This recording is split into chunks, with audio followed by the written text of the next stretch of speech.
Well, thank you for those that are watching this Good New World series. We're on season 2, episode 6, New Governance.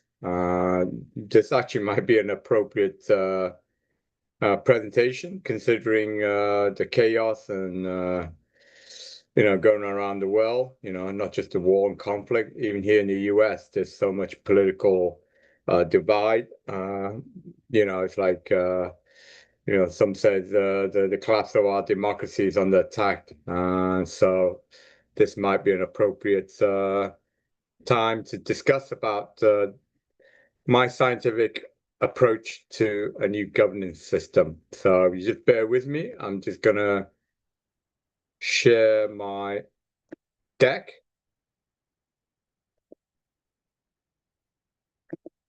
So as with each of my monthly podcasts, I base it around the monthly presentation that me and my fellow Core to Friendship members, Andrea Wen and Linda Zaraya, complete for our Core to Friendship Association. So this is our June 2025 presentation, which is entitled New Governance. We the people for the people. And again, as usual, I take an excerpt out of the knowledge book, which is associated with our presentation. So the excerpt, I'll read it out, is the fundamental bylaws of the knowledge book are the Universal Constitution and the 10 Commandments. And that's in the knowledge book, fascicle 38. It is message to be given to divine friends. And for those that have the English version of the knowledge book, that's on page 615. And again, I want to thank the Malala Supreme Foundation and the Core to Friendship Association for allowing us to be part of the entity. And we will be there in Istanbul in a couple of weeks, actually. And we're going to be on stage giving a full presentation on the Good New World. So, new governance for all. We the people for the people. I'm just going to read out this little excerpt. Life is the ultimate game, governed by rules of law. Those who cheat face consequences. People seek happiness with governments aiding their dreams. At least that's the ideal principle behind a governance. But as we are aware, not every government, or some would argue no governments ever provide that happiness for all its citizens. But hopefully, I will present a new governance system that I believe will be fair for all or almost all the citizens of the world. So this is the game of governance. It is political games. There are rules to every game, including the political rules. And obviously there's the Constitution, laws of the land, which govern the rules that we play, the political game that controls our life. And to play these games, there must be rules or laws, and there also must be penalties for those that cheat, that break the laws of the land. And to entice players, the citizens of the world, to follow the rule, there must also be rewards, of course. The rewards is to have a good governance that provides safety for for a citizen and provide the educational, the infrastructure, etc. That is the ideal government. Now, there are 3 main governance systems in the world right now. Obviously, at the top, we have a dictatorial, one ruler commands all. Again, I'm not here to pick which nations run which governance. This is just a theoretical presentation that I'm doing, and it shows the flaws of all the governance system, and hopefully find solution, which is what this Good New World series are all about. So the dictatorial, one leader. I mean, I was born in Singapore. When I was born in the 60s, Singapore was an extremely poor nation, a third world nation. Now, our Prime Minister, Lee Kuan Yew, I hate to use the word, he was a dictatorial, but obviously he was a strong leader that basically took control of Singapore. But the one thing that most Singaporeans, including myself, said that Lee Kuan Yew loved his country. So even though Singapore is technically a democratic socialist nation with democracy, with social based on socialist platform, free education, free health, etc. Lee Kuan Yew pretty much controlled the nation for over 3 decades. Because of his love for his nation, Singapore was able to prosper and drag itself from the pretty much the economic gutter to where it is now, where most people know that Singapore is very, very rich nation and in the top echelon in many measurable platforms like education, wealth, etc. So in that principle, if you count as an example, a good example where a strong leader can be beneficial for a nation.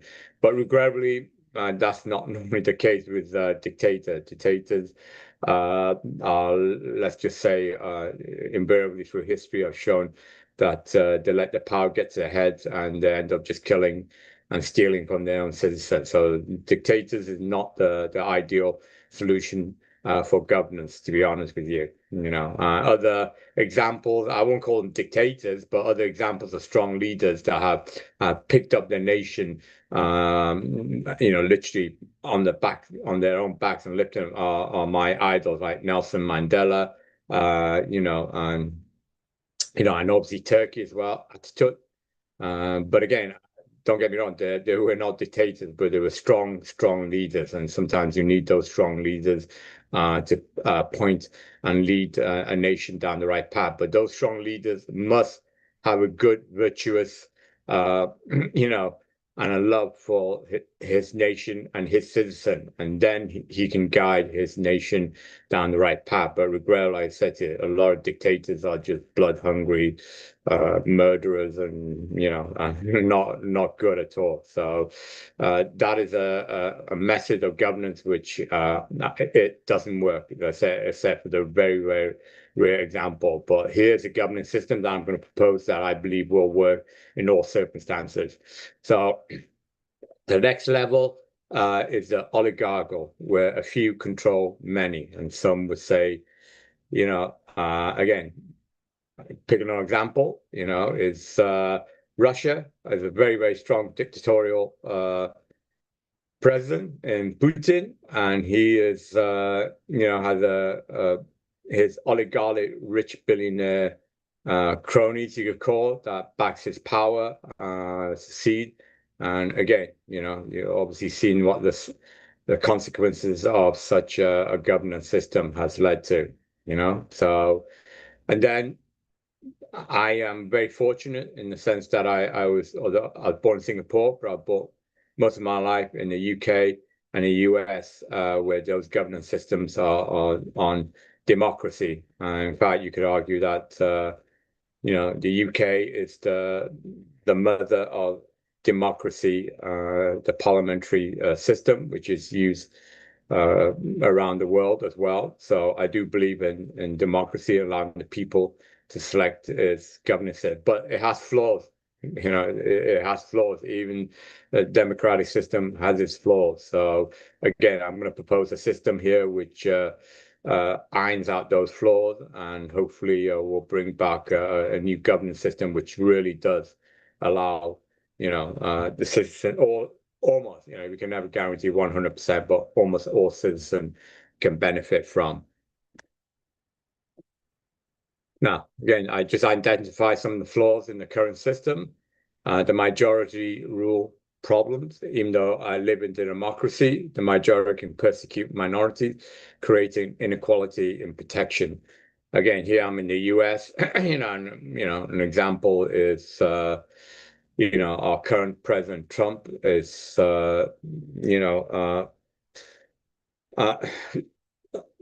taking away the protection of some of the minorities and the safeguards for Latinos, specifically in Cuba, Venezuela, Nicaragua, and Haiti, and they're now being deported.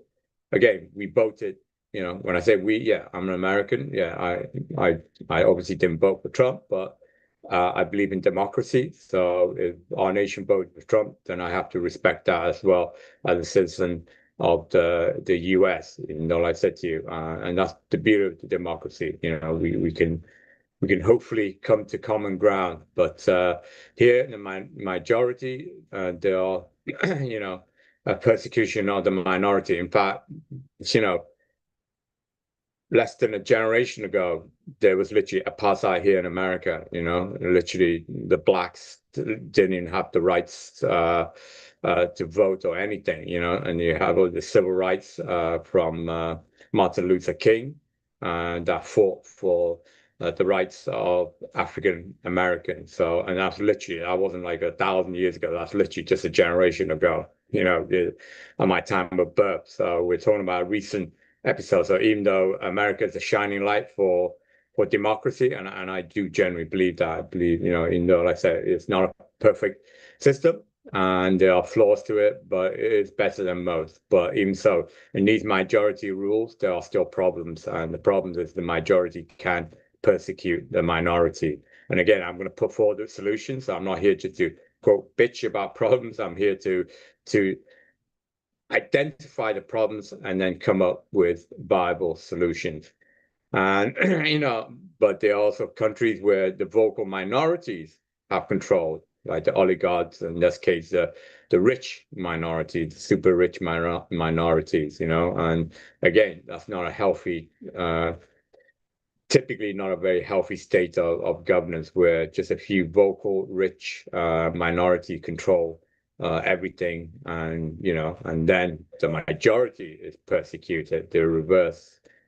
And then whether those systems, the majority rules and can persecute the minorities, or a few minorities through power, through wealth, or whatever, take control, and then they persecute everyone else. So either those systems can bring unequal protection. But don't worry, I'm going to be coming up with the solution shortly. So I'm not just going to say about problems. I'm going to identify the problems and then come up with the solution. So a lot of these problems, obviously, the human factor. Of course, we're all human, including myself, of course. And as humans, we have good side, the angel, and we also have the dark side, the devils in all of us. So sometimes, like I said, through power, get into our heads and whatever, we can be overwhelmed and and let our flaws get the better of us. So number one is imperfect people. Like I said to you, there are no angelic being that I'm aware of that is 100% angelic here, and there are no perfect systems ruled by people, incredibly. But I'm going to propose a system that can be near perfect. So just hang in there. That it will be coming shortly, what the solutions are. Number two, the perfect world. If all people were perfect, we would need no governance. Well, that's pretty obvious, right? That's why we need laws to control us. If we were all perfect, and I said we need no governance, we need no laws or rules. We all just do everything perfectly, but that's not the reality of the human. The reality check, human nature requires governance systems with checks and balances. Now, here's started the solution. Now, obviously, I'm a scientist. I dabble a little bit in the mathematics as well. So in maths, in principle, factually flawless. 2 and 2 is always 4. 2 and 2. And there's no, so it is just logically consistent, and then there's a provable outcome. You have an equation, you plug your numbers in, and you get the result that churns out. So mathematics, as I said to you, is technically speaking, flawlessly factual. And science, which is my domain of expertise, in principle, truthfully correct. So it's evidence-based, and you can test the hypothesis as well, which those that know that I develop a new scientific theory based on a twin universe, which accounts for all the cosmic unknown and ultimately proves the existence of God. So I also, put those testable hypotheses in my published book, God. So go out there and buy it. And I use those calculations, and you can compare them to evidence to prove whether my theory is right or wrong. And obviously, I'm very confident that my twin universe is the right theory. So if we can develop a governance system that can be, I mean, how's that? Well, I'm going to describe later to do that, how it can be logical based on logics. And that is, with the principle of scientific doctrine to back it up, then if we could do that, then maybe we could come up with a methodological governing system that is governed by logical applications of fundamental laws, which, if that can be done, which actually I do believe it can be done, could produce a governance system which will be fair and protect the interests of all or almost all its citizens. So, and that's what this towards near perfect governance. So now I'm coming to the solution. So I described the problem before. Now I come hopefully to the solutions that I'm putting forward here, which I believe in the future will bring about a governance system that will protect the interests of nearly all its citizens. So we need to define the fundamental rules. And of course, the citizens must all agree to obey a core set of principles. If we have total anarchy and everyone's just like the old Wild West, shoot whoever you want, whatever, then obviously it's not going to work, of course. So the citizens themselves must obviously agree to the governance system to allow and follow the rules and the principles, to ensure this near perfect governance system that I'm proposing. Well, that's the case now, of course, in democratic society, at least in principle anyway. The democracy, we vote those in, or the majority, or whatever the system is. I mean, here, the US is not really a true majority system. Some European nations like Italy or whatever have a true majority system. 50.1% will get you the government that you elected. But here it's pretty much like the UK parliamentary system.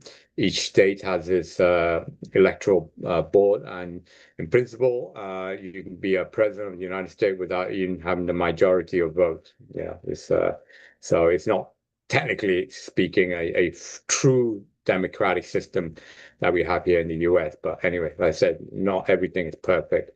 So to establish the logical framework, we have to create a methodical system for applying these rules. Again, I'm obviously not going to go into great detail and describe each of these methodical systems. Those are in my book. Like I said to you, I don't want this podcast to be days or last for days. It would just take too long. So I'm just laying out the general scope of this near perfect governing system that I'm proposing.